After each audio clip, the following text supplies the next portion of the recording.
Hello बच्चों, अपनी पाठशाला में आज कुछ नया सीखते हैं। चलो आज हम शुरुआत करते हैं।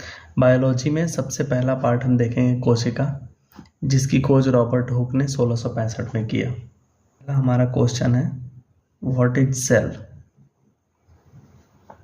ठीक, इसका आंसर है सेल क्या है? स्मॉलेस्ट मतलब सबसे छोटा, सबसे छोटा। स्ट्रक्चरल मतलब ये एक स्ट्रक्चर प्रोवाइड करता है, मतलब एक शेप प्रोवाइड करता है।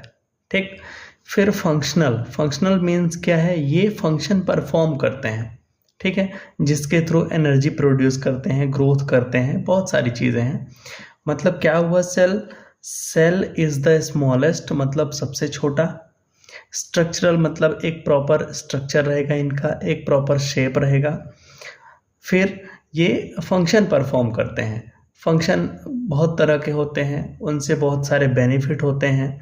तो फंक्शन हम आगे पढ़ेंगे। मतलब स्ट्रक्चर भी दे रहे हैं, ये एक प्रॉपर शेप दे रहे हैं और फंक्शन कर रहे हैं, ठीक है ना। यूनिट ऑफ लाइफ, लाइफ की सबसे छोटी यूनिट है जिनमें ये क्वालिटी होती है, स्ट्रक्चर प्रोवाइड करना और फंक्शन करना। ठीक, अब इसी को हम हिंदी में कहते हैं कोशिका। ठीक है, कोशिका को भी जान लेते हैं। सेल को ही कोशिका कहते हैं हिंदी में। तो इसकी परिभाषा क्या होती है? वही है, रचनात्मक मतलब स्ट्रक्चरल, कार्यात्मक मतलब फंक्शनल, इकाई मतलब यूनिट, मतलब सबसे छोटा पार्ट। उसी को हिंदी में बता दिया। अब सेल तो है, सेल से क्या बनता है, कैसे बनता है? तो सबसे छोटी यूनिट हो गई जैसे सेल, कई सेल इकट्ठा होकर बनाते हैं टिश्यू, कई टिश्यू इकट्ठा होकर ऑर्गन बनाते हैं, कई ऑर्गन इकट्ठा होकर सिस्टम बनाते हैं, और कई सिस्टम मिलकर एक बॉडी बना देते हैं। ठीक, अब जैसे सेल को बोलते हैं कोशिका, कई कोशिका मिलकर ऊतक बना देते हैं, ऊतक मतलब टिश्यू, कई ऊतक मिलकर अंग बना देते हैं, अंग मतलब ऑर्गन, कई अंग मिलकर तंत्र बना देते हैं, और कई तंत्र मिलकर शरीर बना देते हैं, शरीर मतलब बॉडी। ठीक, अब सेल है मतलब कोशिका है। कोशिका की अगर हम संरचना समझें तो लगभग इसका स्ट्रक्चर ऐसा समझ सकते हैं। ये कोशिका है, ये हमने बहुत छोटा बहुत बड़ा स्ट्रक्चर बनाया है, क्योंकि कोशिका बहुत छोटी होती है, पर हमें समझना है तो उसको थोड़ा सा माइक्रोस्कोपिक पद्धति से देखते हैं। मतलब बहुत ही माइनर होता है, पर हम उसको बड़ा स्ट्रक्चर बनाएंगे तभी उसके बारे में समझ पाएंगे। जैसे मान लो एक ये कोशिका है। ठीक, कोशिका में हम स्पेशली 3 पार्ट लेके चलते हैं। जैसे एक ये आउटर लेयर है जिसको बोलते हैं सेल मेम्ब्रेन, सेल मेम्ब्रेन, और इसी को हिंदी में बोलते हैं कोशिका झिल्ली।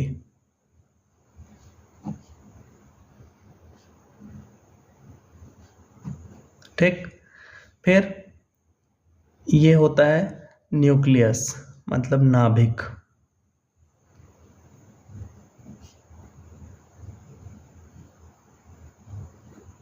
फिर तीसरा पार्ट ये सेल मेम्ब्रेन और ये न्यूक्लियस, इन दोनों के बीच में यहाँ बहुत सारा फ्लूइड जेली लाइक स्ट्रक्चर होता है, तो उसको हम बोलते हैं साइटोप्लाज्म। साइटोप्लाज्म, जिसको हिंदी में बोलते हैं कोशिका द्रव्य।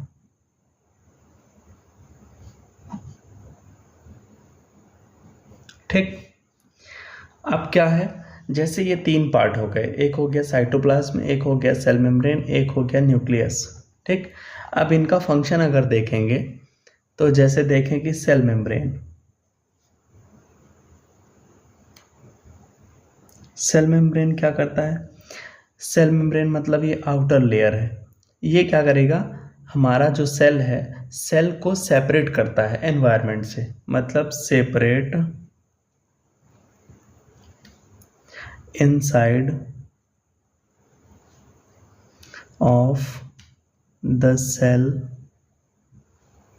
from environment, मतलब सेफ रखता है। ठीक। दूसरा हो गया साइटोप्लाज्म। साइटोप्लाज्म क्या करता है? ये एक जेली लाइक स्ट्रक्चर होता है जिसमें बहुत सारे पार्टिकल्स सस्पेंडेड रहते हैं, वो हम आगे डिटेल में पढ़ते हैं, पूरा बताते हैं। ये एक जेली लाइक स्ट्रक्चर है जो न्यूक्लियस और सेल मेम्ब्रेन के बीच में भरा हुआ है। फिर तीसरा हो गया न्यूक्लियस। न्यूक्लियस क्या करता है? न्यूक्लियस पूरे सेल को कंट्रोल करता है। ये कंट्रोल सेंटर ऑफ सेल, और इसमें जेनेटिक मटेरियल होता है। जेनेटिक मटेरियल होता है, ठीक है ना। ये 3 पार्ट हो गए। पहला हो गया सेल मेम्ब्रेन, दूसरा हो गया साइटोप्लाज्म, और तीसरा हो गया न्यूक्लियस। अब सेल जो है, सेल को स्पेशली 2 कैटेगरी में डिवाइड किया गया है। 2 कैटेगरी कौन कौन सी हैं? पहली हो गई यूकैरियोटिक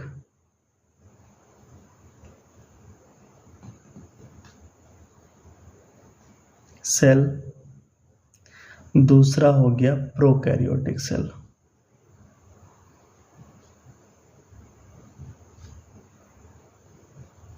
ठीक, ये स्पेशली 2 टाइप का डिवाइड किया गया है। अब यूकैरियोटिक सेल्स क्या होते हैं? They have organelles which include the nucleus and other special parts. Eukaryotic cells are the most complicated cells, those found in plants and animal cells. ठीक। सेकंड है प्रोकैरियोटिक।